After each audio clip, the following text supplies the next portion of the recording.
Good morning all students. तो जैसा कि आप सभी जानते हैं, 7th क्लास के लिए आपका साइंस में चैप्टर चल रहा है जिसका नाम है न्यूट्रिशन इन एनिमल्स, यानी जीवों में, जानवरों में पोषण। आइए आज पढ़ते हैं न्यूट्रिशन इन पैरामीशियम। कल हमने पढ़ा था न्यूट्रिशन इन अमीबा। तो अमीबा और पैरामीशियम ये क्या होते हैं? ये बहुत सूक्ष्म जीव होते हैं, स्मॉल, ठीक है ना, स्मॉल ऑर्गेनिज्म होते हैं। देखो, अमीबा मैंने बताया था यूनिसेल्युलर है, यानी एक कोशिकीय जीव होता है, केवल एक ही कोशिका होती है उसमें। इसी प्रकार पैरामीशियम भी क्या है? यूनिसेल्युलर, यानी ये भी एक ही कोशिका से मिलकर बना होता है। तो द यूनिसेल्युलर पैरामीशियम, तो जो एक कोशिकीय पैरामीशियम होता है ना, has stiff hair like structures called cilia all over its body which are used for injection.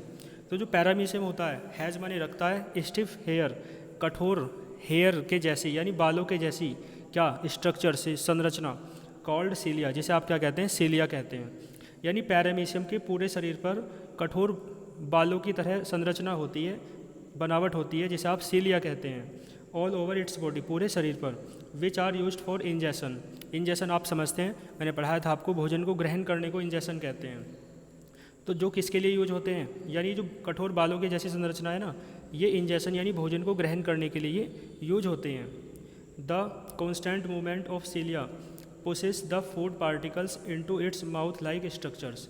तो द कॉन्स्टेंट मूवमेंट, कॉन्स्टेंट माने यानी जो इनकी मूवमेंट है ना, जो इनके चलना है, ये जो सीलिया होते हैं ये चलते रहते हैं, थोड़ा मूवमेंट करते रहते हैं, मोशन करते रहते हैं। तो इनकी मोशन कैसी रहती है? कॉन्स्टेंट, यानी ना ज़्यादा तेज़ ना ज़्यादा कम, जितनी है उतनी रहती है। सीलिया की जो कांस्टेंट मूवमेंट होती है, पुशिस माने एक तरीके से खींचती है, द फूड पार्टिकल्स, क्या ना, धकेलती है, फूड पार्टिकल्स माने भोजन के कणों को, into its mouth like structure, अपनी मुंह जैसी संरचना में, यानी ये भोजन के कणों को अपनी ओर आकर्षित करती है, ठीक है ना, खींचती है, धकेलती है, ठीक है ना। और किस में? माउथ लाइक स्ट्रक्चर्स, मुंह के जैसी संरचना में, बनावट में, ठीक है। देखो पैरामीशियम का डायग्राम भी दे रखा है। द रेस्ट ऑफ न्यूट्रिशन, तो न्यूट्रिशन का जो रेस्ट है ना, rest of nutrition process are similar to those in amoeba. तो जिस प्रकार से न्यूट्रिशन अमीबा में होता है, उसी प्रकार से न्यूट्रिशन किस में होता है? सिमिलर माने उसी के जैसा किस में होता है? पैरामीशियम में होता है, ठीक है। इसके बाद देखो न्यूट्रिशन इन हाइड्रा।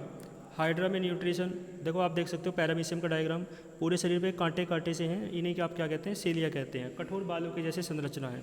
इसके बाद देखो न्यूट्रिशन इन हाइड्रा। हाइड्रा में न्यूट्रिशन देख लीजिए। Hydra is a simple small multi cellular animals which feeds on small aquatic animals. यानी हाइड्रा जो है ना, एक सिंपल यानी साधारण, स्मॉल माने छोटा, मल्टी सेल्युलर माने बहुकोशिकीय है, यानी बहुत सारी कोशिकाओं से मिलकर बना हुआ, एनिमल्स माने जीव है, ठीक है। विच फीड्स माने जो खाता है, फीड माने खाता है, on small aquatic animals. Aquatic animals माने समुद्री जीवों को, यानी जो जल में रहने वाले जीव हैं उन्हें खाता है, छोटे जल में रहने वाले जीवों को। It has a number of tentacles around its mouth, यानी अपने माउथ के, यानी मुंह के चारों ओर ये बहुत सारे, नंबर ऑफ माने बहुत सारे, टेंटेकल्स माने जाल रखता है, यानी इसके मुंह के चारों ओर क्या रहते हैं? जाल रहते हैं। देखो आप देख सकते हो, ये हाइड्रा है तो मुंह के चारों तरफ जाल है ना, ये मुंह है और ये क्या है? सारे जाल बिखरे हुए हैं, ठीक है। Which are used for injection of food, जो इंजेक्शन यानी भोजन के ग्रहण करने के लिए प्रयोग में लाए जाते हैं, यानी ये इन जाल के द्वारा ही भोजन को खींचता है। The tentacles have certain special cells called sting cells. तो ये जो टेंटेकल्स है ना, ये जो जाल हैं, हैव माने रखते हैं, सर्टेन स्पेशल सेल्स, है ना, सर्टेन माने कुछ निश्चित, स्पेशल माने विशिष्ट या विशेष, सेल्स माने कोशिकाएं, ठीक है ना, कुछ निश्चित विशेष कोशिकाएं रखते हैं, जिन्हें आप क्या कहते हैं? स्टिंग सेल्स कहते हैं, ठीक है। Which paralyse the prey, which paralyse माने एक तरीके से पैरालाइसिस होता है ना, पैरालाइसिस का मतलब जिसे आप क्या कहते हैं? लकवा हो जाना, फालिस हो जाना, ठीक है ना। तो पैरालाइज कर देता है, प्रे माने किसे? शिकार को।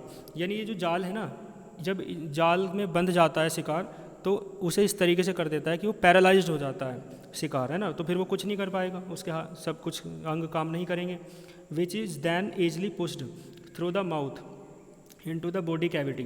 तो जो इसकी बॉडी के अंदर, बॉडी कैविटी का मतलब बॉडी के अंदर किस में चला जाता है? माउथ, यानी मुंह में चला जाता है। पुश्ड माने धकेल दिया जाता है, ईजली माने आसानी से, ठीक है ना। यानी जब वो शिकार कैसा हो जाता है? पैरालाइज हो जाता है, तो बॉडी के अंदर आसानी से धकेल दिया जाता है मुंह के द्वारा। तो यहाँ तक आप देख लेंगे।